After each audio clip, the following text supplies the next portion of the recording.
If you've moved here to Nashville from any major city around the world, New York, London, Los Angeles, the first thing you're going to find out when you're trying to go out and do something fun on a Thursday, who knows what's going on?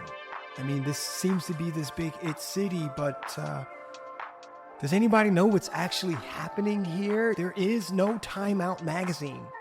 There is no New Yorker. And in order to know what's what, you kind of have to know somebody. I mean, we're all really sure that something's happening. After all, it's Nashville. The Urbaanite Magazine has become that. This conversation with Ashley Currie, the founder of Urbaanite Magazine, might just be the person you need to know. Not only for those reasons, but also in about 2018, I remember sitting down at a coffee shop, The Post, East Nashville, where Ashley said, hey, I think I'm starting a magazine. And it was the Urbaanite. And a few weeks later, there it was sitting in front of me. I thought to myself, can you just do that? Well, yeah. A few years later, fast forward, now we're starting the Museum of Presence. And so in a way, this conversation with Ashley Currie is kind of a conversation with a very early inspiration. It took a long time for this to come to life, but I still look back at that conversation as the thing that sort of unlocked in me to say that, hey, you can do this too. Camilla Sander and I'm Shabazz Larkin, sat down with her and we had a conversation about where she thought Nashville was going. We got some advice on what we should be doing on a Thursday. Enjoy. Yo, this is too much. Slow down. Peace, God, peace. From Music City, Nashville, to the world. This is not a podcast. This is not a conversation about art. This is an attempt to wake you up. And now that I've got your attention, don't listen to the words. Listen to the silence between the words. You are now entering the Museum of Presence.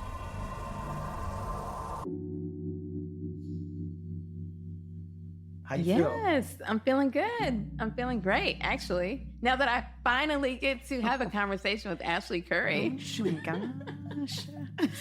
Yeah, so we are here with Ashley Currie, founder and editor of Urbaanite Magazine, Shabazz, artist, and just everything wonderful. Yes, that's about good. And me, Camilla Sanders, founder of Greater Than Equal, and also host of Fashion Futurist podcast and community. But we're here in the Museum of Presence, right? I love it. So we are very present with this conversation. So I'm super excited. I have definitely heard your name in rooms and everyone's like, you should meet Ashley. So here we are now. I love what you're doing in the community. And you're from Nashville, right? Yes, I was going to say, well, first, thank you guys. Thank you, Shabazz. Thank you, Camilla. So all these kind words, I appreciate it. And yes, I am a Nashville native. And a lot of the reasons on why I started Urbaanite was due to that and seeing my city really transforming, obviously. And that's why people are moving here and all the things. So, yes. Yeah, so I moved here in 2013. And to be honest with you, it was a little bit of a shock because it looked like a cool place and everything. Actually been here a number of times before for conferences. Like, this is like the it city. Everybody wants to go here. And I moved here, and when I went out, I was like, okay, I'm in the wrong place. And I know there's people like urban, I have air quotes, like urban people here, but where do they hang out? What are they doing? And I also found myself, well, I still live here. So it kind of grows on you. Like, what do you think it is about Nashville? And I know you've seen the growth over the year. What is it about Nashville that makes it that it city that everyone wants to get to? And why are we stuck? Like, why do we stay here? Well, I really think Nashville as a whole, it's still so welcoming and people are just really friendly. And it's just naturally that. Like, when you go away, like I went to school and had time, up north, around Chicago, suburbs of Chicago, like it's not like that. And so Nashville is very much home. I always say there's literally like 0.5 degree of separation. So, there's always a connection and there's always someone willing to say, hey, you need to talk to such and such, or hey, you need to do this. And especially Black Nashville, being from here and even having time where I left, when I say, oh, my mom is this person, or, oh, you know, my cousin, or there's always that bond. And I think it naturally projects out to people that come. And so they like it. I think you mentioned it's kind of slower still, but yet still things to do. You don't feel as overwhelmed like when you go to other cities. Yeah, it does have that like sense of community. So let's talk a bit about Urbaanite Magazine, which I think is super cool, super dope. It is. And to be honest, when I came to Nashville, I had to figure out what was happening, who is who. Yes. And then, you know, Urbaanite Magazine comes along, and this is exactly what I needed when I moved there. So, you know, why did you start Urbaanite Magazine, and why do you think it's so essential to the Nashville community?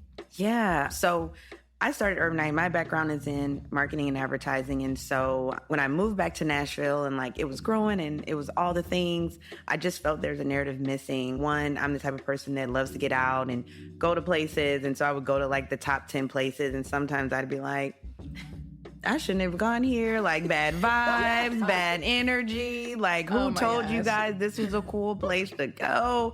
And just different things like that. On the other side of it, I was meeting a lot of cool people, a lot of entrepreneurs, kind of just getting myself plugged back in, you know, after being gone for so long. And so I wanted to share their stories. And so you weren't necessarily seeing those stories within like the local media scene. So I just felt, well, since I know how to build a website, I know how to do some design, slight work, I could do this and really just start sharing stories. Had no idea what it would turn into, which I don't suggest, but yeah, I did that. I actually had a partner, so I was going to start it together, and then she ended up moving to Atlanta and literally started it and launched it, you know, by myself. And so, yeah, it was definitely a lesson, but it was really cool in regards to seeing how people rallied around it, because we never had any kind of like marketing budget. You know, when I work on campaigns, you know, you have big budgets and your media plan, you're doing this stuff. No, it was literally a lot of word of mouth. We had a kind of strategic approach with using insiders or people that are kind of in the community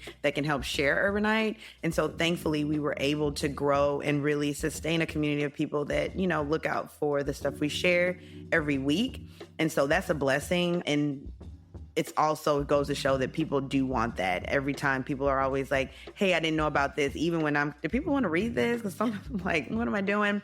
But then I get an email, I see somebody out or whatever. And they're like, oh my gosh, I just went to this new gym because I saw it on Urbaanite. Or, oh my gosh, you know, I just found my new therapist because I saw it on Urbaanite. And I'm like, oh yay, I'm so excited. That's why I think it's essential.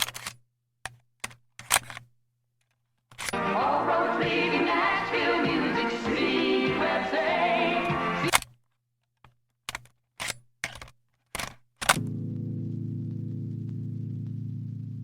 You mentioned there's these moments where you wonder, is anyone interested? Is anyone listening? Like, what do you do there? Like, how do you make it to the other side of that question or that doubt? Or like, what brings you through that? Yeah, that's good. So I think for me, my faith is huge. And so one thing I do know, if like God brings you to something, he'll bring you like through it as well. And so I think even as sometimes I say I wouldn't say stifling Urbaanite, but it's always just kind of been right here. And so, you know, what does it look like with growth and what does it look like doing that? And so I think for me, there's still a space to be able to grow and do those things. So I kind of hold on to like my initial vision, hold on to my faith, pray about it, and then keep going. Like I know we have our editorial calendar. We have to push out content every week. I set myself up on this process. And then probably one of the biggest things was when we actually finally started taking on advertisers, because I did not take on advertisers for a long time because you now have to actually do stuff. Like before I could just tell stories when I wanted to. So if I didn't want to tell stories, I didn't have to. No one was looking for me. That was also a push because, you know, when you take somebody's money, you have to give them a result back. So anyway, I think also knowing that I'm held accountable for now being able to provide our service, being able to provide our content, being able to provide all those things because that's what people are looking for us to do. So that's also a part of it too. It's an interesting parallel thing for us because the Museum of Presence was generously funded by the Metro Arts National Commission, but that's it. And there's people who are like, hey, just tossing us, saying, hey, I want to support, I want to give you some money. Yes. And we're like, thank you, but what do you want? What do you want? Yeah. And we're hesitant to like, really accept anything from anyone so that we can be free and just let this be our first piece be a fun piece. But Yeah. I don't know how that changed for you. Yeah, I mean, my mother is a big component of like, say what you mean, what you say, do what you mean, all the things. And so once you're taking in somebody's money, it just made me really feel like, one, it turned into a real business. So like right before COVID, we were in a program through one of our local entrepreneur centers. And so they were talking to me because I was sharing my numbers on our community and how we've grown. And they're like, oh, wow, Ashley, you should really, really do advertising. And I've heard that before. And I'm like, no. But once I did it, it allowed me to start thinking differently. And then obviously COVID happened. So then it was, okay, now what am I thinking about too? So just changing mindsets and kind of like really seeing where Urbaanite could go. And then from there, I guess me being able to let go of things to have other people help, because a lot of things I did by myself. I don't know if it's whatever, but you're always like, I can do it, I can do this, I can do that. And it's like, oh gosh, like let go of that. And so it's been great ever since I've really been able to let go of like, I need to do it all. People can help. We can get this. We can do advertising. We can do all these things and it's good. But initially it's very nerve-wracking, very nerve-wracking. Yeah. Yeah, hearing that story, I mean, as a fellow entrepreneur, that's very inspiring. like I can keep pushing. Keep pushing. And one thing that we keep saying is like the story, telling people's stories. And I know that's so important for an entrepreneur, people in the community, because people know what you do, but they don't know like who you are or why you do it. Or how you got through. Yeah. Right, how you got through. And even, when I'm able to tell my story, my friends are like people that I've known for years, they're like, I didn't even know that about you.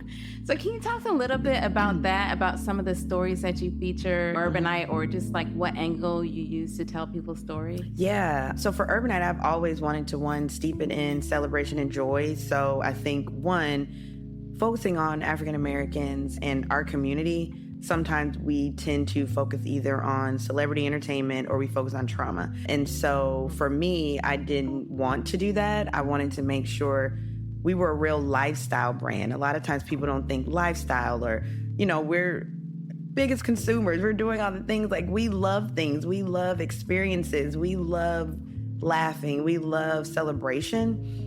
On top of, yes, there's other things. And so I felt I wanted to focus on that. Lifestyle, number one. And then I wanted to focus on the people first. So with all of the stories we do, there's normally some type of component. If we're going to feature a gym, we're going to talk about the owners and why they started it versus just saying, hey, you can go to boot camp or you can go here. We're going to give you that, but we're going to talk about like why they started it, have them be the face, have them be able to talk about their experiences. So that's kind of always been my intention around it, because I feel people connect with people, right? And so I would say that's really how we approach storytelling. And my whole goal is always to shed light on hidden gems or shed light on something that one of my friends said at one point, like, where do you find these? Like, I've never. And I'm like, I always love, if I'm out, I am very much listening. It may not seem like it, but I'm very intentional. Like if I hear something or I'm like, oh, I didn't know this or that, or like even listening to you, like I'm already like, oh yeah, so this is happening. Like we totally have to talk about what you're doing, obviously, all the things. So yeah, that's just being intentional on what I'm hearing. And then how can we share that story of what they're doing in Nashville? Yeah, you are a connector. I heard you say that before. And I feel like, I am, that's why I said we're like the same person. Yes. But I mean, it's almost, when you're describing that, I'm thinking you're really creating a paradigm shift of what people typically think about urban, African Americans. Like you telling those stories, it's shifting what people typically see in the media. Never thought about that, but I hope so. I really, especially now with just all the things, and it's real heavy at times. So for me, I'm always looking for escape and respite, because sometimes if you're watching the news, you can get bogged down. I mean, it's a lot. And so, yeah, I hope there's a shift. I hope that we also have the shift too, like within our own community, as well as just community at large, where how they view and see people. But at the same time, I just hope each person that I'm allowed to share their story feels great about it, can utilize that for future things that they're doing, and continue to get excited about the work that they're doing because they see somebody wanting to share it. Because sometimes I know people are looking for a Vogue or something, to share their stories, but local media can really help too, and sometimes that'll give you that boost you didn't even think you needed. So yeah.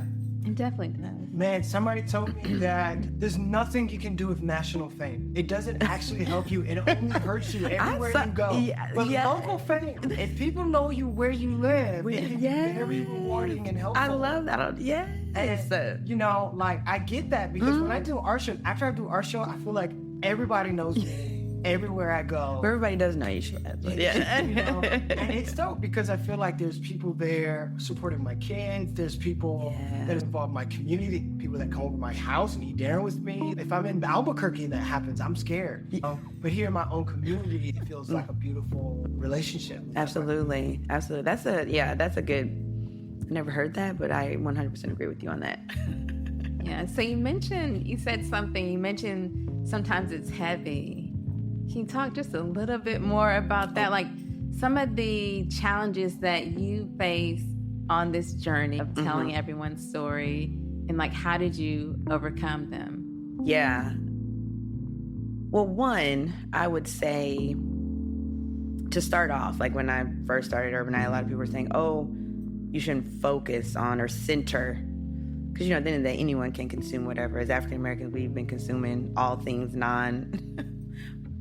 Black at times for a while, and we've been in spaces where we've been the only one. But at the same time, they've said, oh, you shouldn't just focus on the African American experience. And I was like, well, that's weird, because I felt there was a need for it. And so I think some of the obstacles were, one, just continuing to, going back to when I said with my faith and everything, just continuing to kind of have that check-in, like, yes, this is what I'm doing. I'm in alignment. This vision is where I should be going, because sometimes so much noise, and I think it's continuing to get more noise. Everyone knows that. Anything you're trying to do, it's always going to be 50, 11 things, like, oh, you should probably do this, and as soon as you put something out, somebody is always going to have something to say, whether it's good, bad, or indifferent. And so being able to just kind of get past that, I think, has probably been one of the biggest things that I feel like I'm doing better at, and trying to stay focused on what it is that God has deposited in me to do. And so I think that's probably the hardest thing. It's us. Sometimes it's like, what do they say, getting past me?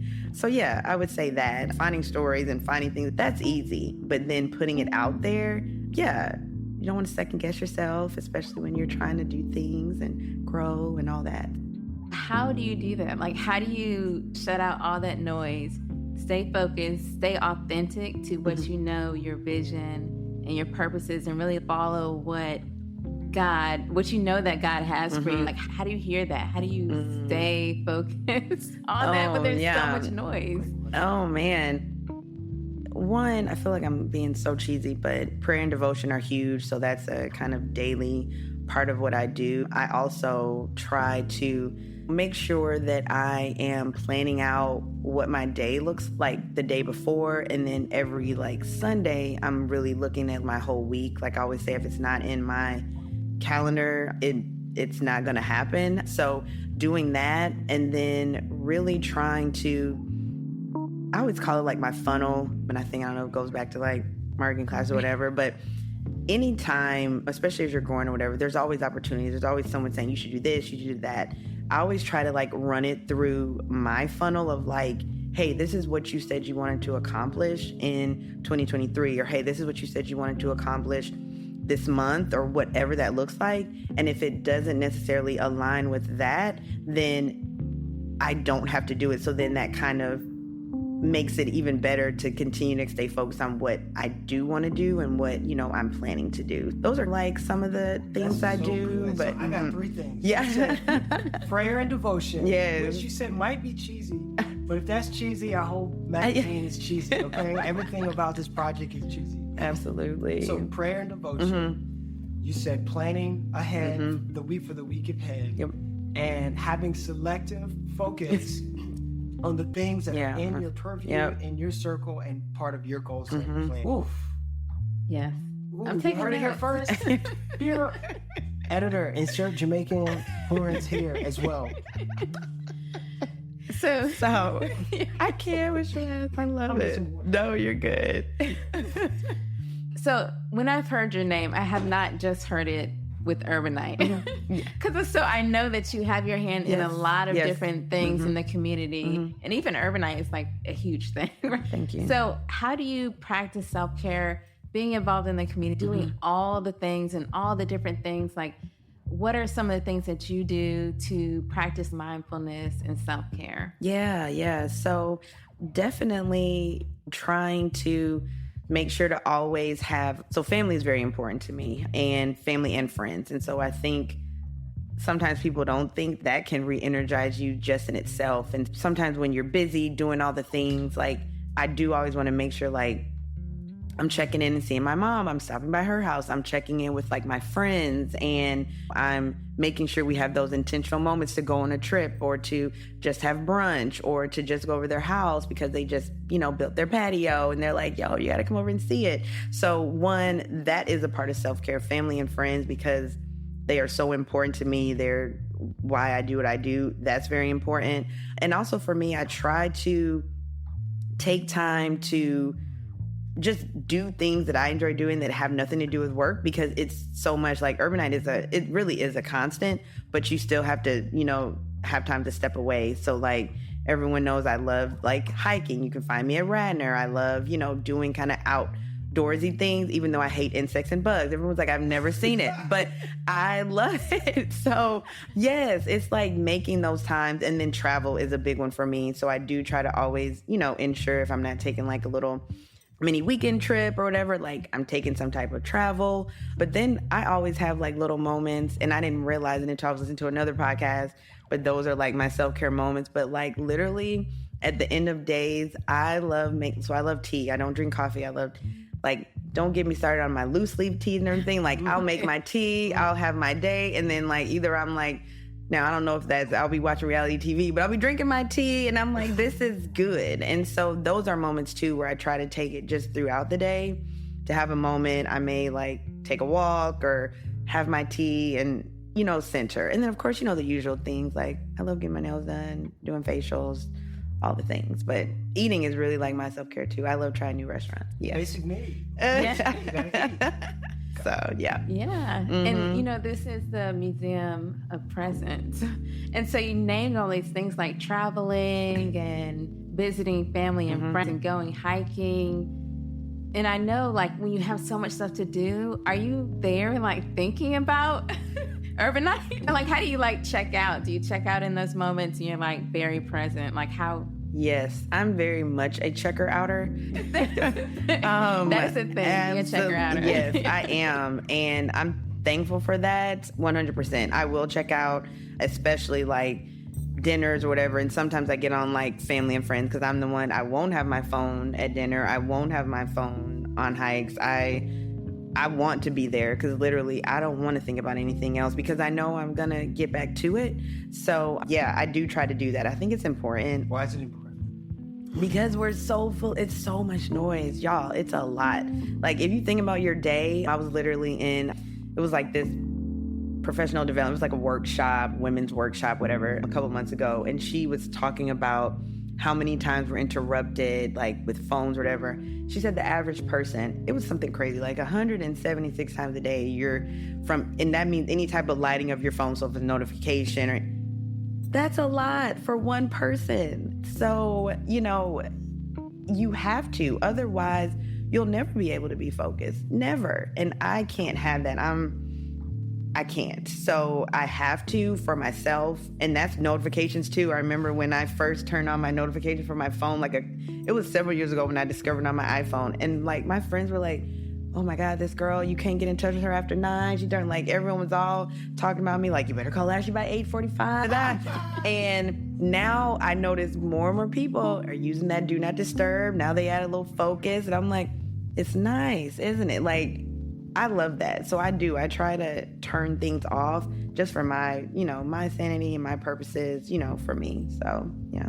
Yeah, that's so important. And Shabazz, the theme of the first newspaper is... May I be brave enough to speak my truth. Okay. What does that mean to you? Ooh. Are there times that you feel like you've ever been like brave enough to speak your truth? Oh, it depends on settings. Okay, talk about it. It depends on settings because I can be a very private person. That's so interesting that you say that because you have an entire magazine. Yes, exactly. Called the Urbaanite. And it's almost as if you just putting that magazine out there is speaking your truth. Yeah. You know? Like, this is me. Yeah. This is who I am. That's this true. is what I believe in. This is what I'm promoting. Oh my God, I just had like a revelation right now. Thank you, Lord. But yeah, I guess it is. And I guess Urbaanite has been that space. Yes, because it does kind of, if you look at Urbaanite and like what we focus on, what we talk about, it's definitely things that speak to me, people, their stories or whatever. So yeah, I guess so. And I guess it's a way, I guess it is a way to do it. And it's uncompromising. Yeah. Like, you didn't compromise. You didn't say I'm going to do something else. You're like, no, this is what I'm supposed to do. Yeah. Yeah. That's your truth. In the face. I love of that, yeah. Questioning whether or not that should be what you do anyways. Yeah. So I think that you're, at least with some of the work that we know about, you are a shining example of what it is to speak your truth. Oh, thank you. So thank you for that work. Yeah. Oh, thank y'all. Messed up. No, baby, that's something you ought to give God glory for that you accomplished. You know what? God, I woke up this morning in my right mind, and that. Sometimes you got to pat yourself on the back and you got to raise the other hand and say, God, where would I be if it were not for you? If it had not been for the Lord on my side? So look at somebody and say, excuse me.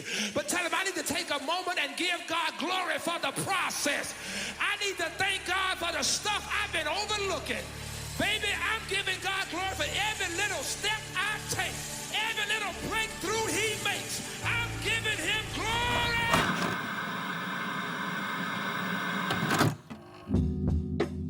I wanted to make sure that we asked you just a little bit about your column. You know, I'd love for you to tell us, you know, what people expect from your column. For what reasons should they be tapping in? And just tell us a little bit more. So, yeah, this is, I guess, continued truths are coming out. I am really excited about being able to share those places and attractions and food spots and all that I enjoy. And so coming from just my vantage point and in talking to Shabazz, actually, when we first were talking about it, I realized I never done that. So people can really expect food, cultural attractions, and they can definitely expect Black-owned businesses for sure, because it's just innate, obviously, within me, and just a new way to experience Nashville. Coming to a Thursday night near you.